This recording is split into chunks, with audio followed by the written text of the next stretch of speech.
S'émerveiller, comme dans la vie de saint François d'Assise. Remontons le fil du temps et allons à la découverte de 3 moments clés de la vie de cet amoureux de la création.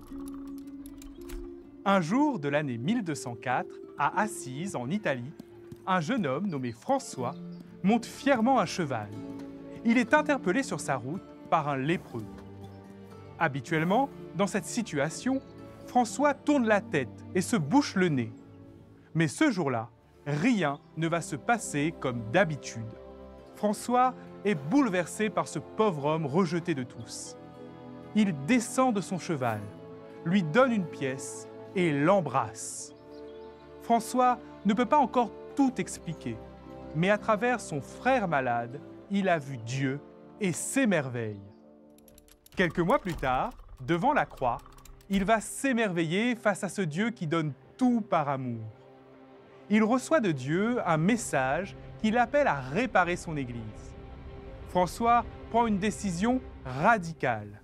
Lui qui était un riche fils de marchand, il renonce à tous ses biens jusqu'à se retrouver nu sur la place publique. Plus tard, il crée l'ordre des frères mineurs et va vivre la pauvreté radicale.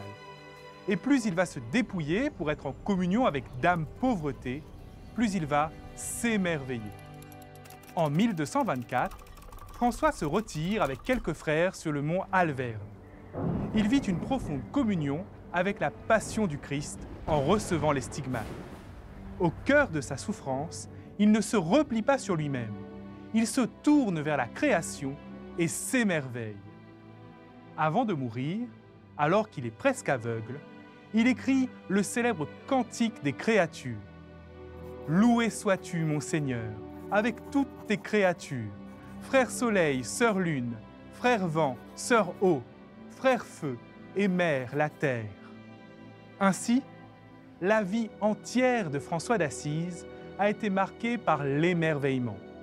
Il a su se dépouiller pour garder un cœur capable d'accueillir les merveilles que Dieu a mis sur sa route. Des merveilles si grandes qu'on en parle encore aujourd'hui.